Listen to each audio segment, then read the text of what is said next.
Students, आज हम कक्षा 9 में वर्ण विच्छेद पढ़ने जा रहे हैं। किंतु वर्ण विच्छेद पढ़ने से पहले हमें ये जान लेना चाहिए कि वर्ण किसे कहते हैं। वर्ण किसे कहते हैं? लिखित भाषा की उस छोटी से छोटी मूल ध्वनि को वर्ण कहते हैं जिसके टुकड़े नहीं किए जा सकते, जैसे कि स्वर ए आ ई उ ऊ ए आई ओ औ अंग है और ऋषि। ऋषि भी स्वर है और इन स्वरों के टुकड़े नहीं किए जा सकते। यदि व्यंजन है तो व्यंजनों के नीचे यदि हलंत लगे हैं तो ये सब भी वर्ण ही हैं, इनको भी वर्ण ही कहा जाता है। और ये जब एकत्र होकर लिखे जाते हैं तो इन्हें वर्णमाला कहा जाता है। वर्णों के क्रमबद्ध समूह को वर्णमाला कहा जाता है। और वर्णमाला में जो व्यंजन होते हैं उसमें एक अंश स्वर का भी होता है। यदि व्यंजनों के नीचे लगा हल चिन्ह स्वर न होने का संकेत देता है। यदि व्यंजनों के नीचे हल चिन्ह लगा है तो इसका अर्थ है कि व्यंजनों में स्वर नहीं है। उच्चारण के आधार पर वर्णों को दो भागों में बांटा गया है, स्वर और व्यंजन। जब मुख से कोई ध्वनि निकाली जाती है या कोई आवाज या स्वर निकाला जाता है और वो बिना रुकावट के निकलता है तो उसे स्वर कहते हैं। स्वर 11 होते हैं। व्यंजन उन वर्णों को कहते हैं जिनका उच्चारण स्वर की सहायता से होता है। स्वर की सहायता के बिना व्यंजनों का उच्चारण संभव नहीं है। तो व्यंजन उन वर्णों को कहते हैं जिनका उच्चारण स्वर की सहायता से होता है। स्वर तो 11 होते हैं और व्यंजन कै से लेकर मैं तक वर्णमाला में व्यंजन 25 होते हैं जिन्हें स्पष्ट व्यंजन कहा जाता है। वहीं य से लेके व तक यानी य, र, ल, व ये अंतस्थ व्यंजन कहलाते हैं। वे व्यंजन होते हैं जो दो व्यंजनों के संयोग से बनते हैं। संयुक्त व्यंजन दो या दो से अधिक व्यंजनों के संयोग से संयुक्त ध्वनि बनती है। हिंदी में स्वर रहित व्यंजन को आगे वाले व्यंजन से मिला दिया जाता है और जिससे संयुक्त शब्द बनाए जाते हैं। जैसे कि उदाहरण के तौर पर बच्चा, बच्चे शब्द में आधा च है। आधे च का मतलब है कि इसमें स्वर नहीं है और ये पूरा च है, इसके साथ मिलाकर इसको लिखा जाता है बच्चा। ऐसे ही है सज्जा, जिसमें आधा ज है, इसमें इसका मतलब स्वर नहीं है तो इसको आगे वाले स्वर के साथ जोड़ा जाता है, आगे वाले व्यंजन से मिला दिया जाता है। तो आधे जय को जब हम पूरे जय से मिलाते हैं तब हमारा शब्द बनता है सज्जा। ऐसे ही आधे तय को पूरे तय से मिलाने पर पत्ता बनता है। ऐसे यहाँ पर न्याय शब्द है। न्याय शब्द में भी हम देखेंगे कि ये आधा न है और इसको ये के साथ मिलाया गया है तब ये बना है न्याय, नियम। और ऐसे ही स्वस्थ है, यहाँ पर दो जगह हमें यहाँ पर सहयोग देखने को मिलेगा, स्व और व, स्व और स और थ, स्थ, स्वस्थ। यहाँ पर ये है दो या दो से अधिक व्यंजनों के संयोग से बनने वाले संयुक्त व्यंजन। तो बच्चों, अब हम अपने मूल विषय पर आते हैं और हमारा मूल टॉपिक और विषय है वर्ण विच्छेद। वर्ण विच्छेद को जानने के लिए हमें देखना पड़ेगा कि किसी भी शब्द या ध्वनि समूह के वर्णों को अलग अलग करना यानी पृथक पृथक करके लिखना वर्ण विच्छेद कहलाता है। यानी वर्णों को अलग अलग करना वर्ण विच्छेद कहलाता है। इसमें हमने कुछ उदाहरण दिए हैं आपको समझाने के लिए, जैसे कमल। अब यहाँ पर कमल शब्द या ध्वनि, इस शब्द को हमने यहाँ पर अलग अलग करना है। तो कमल में हमने कै को अलग करना है, मैं को अलग करना है और लय को अलग करना है। तो यहाँ पर जो कै शब्द है इसमें अ की आवाज भी आ रही है, इसलिए इसको कै और ए दो रूप में है। तो कै को अलग कर दिया, तो कै अलग होने पर स्वर से अलग हो गया, यानी कि हलंत लग जाएगा। यानी कि यहाँ पर जिस व्यंजन के नीचे हलंत होगा इसका मतलब उसमें स्वर नहीं है, वो स्वर से पृथक हो गया है। तो कै हलंत प्लस ए, वो कै और ए मिलकर कै बनता है, इसलिए हमने यहाँ इस वर्ण को अलग कर दिया है और यहाँ पर हो गया है कै प्लस ए। वैसे ही मैं को भी हमने पृथक पृथक कर दिया है, मैं प्लस ए, और यहाँ ले को भी हमने पृथक पृथक कर दिया है, ले और ए। तो इस तरह से हमने यहाँ पर शब्द कमल का वर्ण विच्छेद कर दिया है, यानी उसके शब्दों को वर्णों को हमने अलग अलग कर दिया है।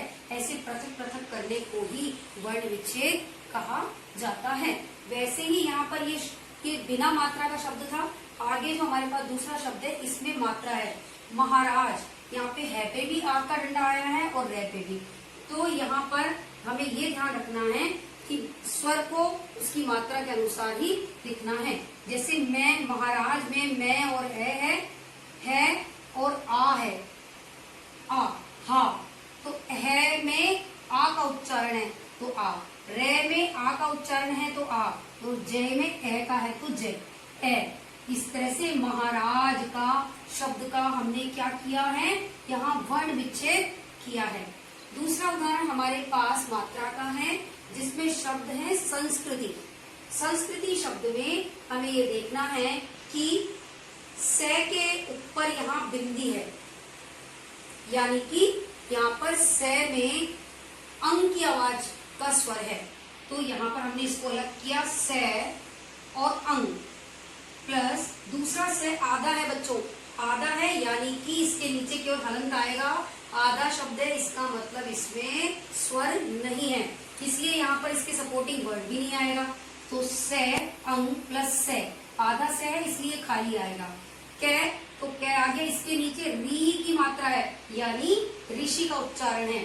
वही तय में छोटी ई की मात्रा है तो ई, छोटी ई। संस्कृति शब्द को हमने इस तरह से, इस वर्ण इस शब्द को हमने विच्छेद कर दिया है। वही हमारे पास नेक्स्ट शब्द है मक्खन। इसमें हमारा आधा शब्द आया है, जब हमने आपको बताया भी था कि आगे वाले शब्द के साथ जुड़ जाता है। तो मैं के दो हिस्से हो गए, मैं ए। वैसे ही कै आधा है तो इसके साथ कोई व्यंजन नहीं है। फिर दूसरा है हमारा खे प्लस ए, खे। ने प्लस ए, ने। इस तरह से हमने इसका वर्ण विच्छेद किया है। अगला शब्द है हमारे पास पर्यावरण। यहाँ पर पै शब्द में हमने देखा है कि पै बना है पै और ए से, इसलिए हमने इसको पै और ए में बांट दिया है। वहीं आगे आया है रे, क्योंकि बच्चों पर्यावरण में उच्चारण करते समय हम देखते हैं कि य से पहले आवाज आती है र की, पर्यावरण। तो रे की आवाज पहले आ रही है, तो ये जो मात्रा है ये है हमारे रे की, इसलिए हम यहाँ पर पहले शब्द जो वर्ण है वो देंगे रे, फिर हम यहाँ पर देंगे य, फिर हम इसकी जो मात्रा है वो देंगे आ, फिर व, अ, र, और ये लास्ट में है अ, पर्यावरण। पुरानी जो किताब है ग्रामर की, पेज नंबर 58 पर इसका काफी सारे उदाहरण दिए हुए हैं और आपको इसके मोस्टली सभी उदाहरण अपनी कॉपी में कर लेने हैं। तो हमने देखा कि वर्णों का विच्छेदन कैसे किया जाता है, वर्णों को अलग अलग कैसे किया जाता है। वर्ण विच्छेद करते समय कुछ महत्वपूर्ण तथ्य ध्यान में रखे जाने चाहिए। जैसे सबसे पहले संरचना, यानी कि जो व्यंजन हम लिखने जा रहे हैं उसकी संपूर्ण संरचना यानी उसकी बनावट का पूर्ण ज्ञान हमें होना चाहिए कि उसको कैसे लिखा जाना चाहिए। दूसरा हमें महत्वपूर्ण तथ्य ये है कि ई की मात्रा। अक्सर हमने देखा है कि ई की मात्रा के शब्द लिखते समय हम क्या करते हैं कि मात्रा पहले लगाते हैं और शब्द बाद में लिखते हैं। जैसे कि किनारा, किनारा में हम सबसे पहले मात्रा लिखते हैं और व्यंजन बाद में लिखते हैं। लेकिन हमेशा ध्यान रखना चाहिए वर्ण विच्छेद करते समय कि वर्ण विच्छेद जो होता है वो उच्चारण के अनुसार होता है। जैसे कि शब्द है किनारा, तो उसमें मात्रा तो पहले लगाई जाएगी, किंतु उच्चारण क का पहले हो रहा है, इसलिए वर्ण विच्छेद भी सबसे पहले क का ही होगा और बाद में ई की मात्रा लगाई जाएगी। तो जब हम वर्ण विच्छेद करते हैं तो ई की मात्रा का हमें ध्यान रखना है कि मात्रा लगाई पहले जाती है, किंतु वर्ण विच्छेद करते समय व्यंजन के बाद लिखी जाती है, क्योंकि व्यंजन उच्चारित पहले होता है। तो वर्ण विच्छेद में उच्चारण वाला शब्द पहले आता है, जैसा कि हमने पर्यावरण शब्द में भी देखा था। और यहाँ पर मैं आपको बता रही हूँ किनारा, किनारा में मात्रा पहले लगेगी पर लिखा वर्ण विच्छेद में क पहले जाएगा और ई की मात्रा बाद में आएगी। तो ये कुछ बातें हैं जो हमें वर्ण विच्छेद करते समय ध्यान रखनी चाहिए। और अब हम आगे बात करते हैं संयुक्त व्यंजन की। हमारे पास यहाँ पर 4 संयुक्त व्यंजन हैं, श, त्र, ज्ञ और श्री। इन शब्दों का वर्ण विच्छेद करने से पहले हमें ये ध्यान रखना चाहिए कि ये जो व्यंजन हैं वो किन 2 व्यंजनों के मेल से बने हैं, क्योंकि जब तक हमें ये पता नहीं होगा कि ये किन 2 व्यंजनों के मेल से बने हैं, तब तक हम इनका वर्ण विच्छेद सही नहीं कर पाएंगे। क्षत्रिय, श से क्षत्रिय, से क्षत्रिय जो व्यंजन है वो क और श के दोनों के संयुक्त मिश्रण से बना है, यानी क्षत्रिय शब्द व्यंजन जो है वो क, श और ए तीनों का उच्चारण मिलकर से क्षत्रिय बना है। तो जब हम इसका वर्ण विच्छेद करेंगे और से क्षत्रिय शब्द आया तो हम यहाँ पर क भी लिखेंगे, श लिखेंगे और ए लिखेंगे, तब से क्षत्रिय शब्द का वर्ण विच्छेद होगा। उसी प्रकार से त्रय शब्द है, त्रय शब्द भी तय, रे और ए के मिलने से बना है। जब हम त्रय शब्द का वर्ण विच्छेद करेंगे तो त, र और ए के माध्यम से करेंगे। वही शब्द है गे, गे से ज्ञानी, यानी गे शब्द में जय प्लस ण और ए, तब ये बनता है ज्यों। तभी इसको कई बार उच्चारित किया जाता है ज्यों, लेकिन हम इसको आम बोलचाल की भाषा में ज्ञ शब्द से उच्चारित करते हैं। जैसे यहाँ पर शब्द है ज्ञानी, तो हम इसका वर्ण विच्छेद करने के लिए इन शब्दों का इस्तेमाल करेंगे जो व्यंजन इसके अंदर आए हैं। और ज्ञानी शब्द में गे का यदि हम वर्ण विच्छेद करते हैं तो इसमें आता है जय प्लस ण प्लस आ प्लस न और बड़ी ई, ज्ञानी।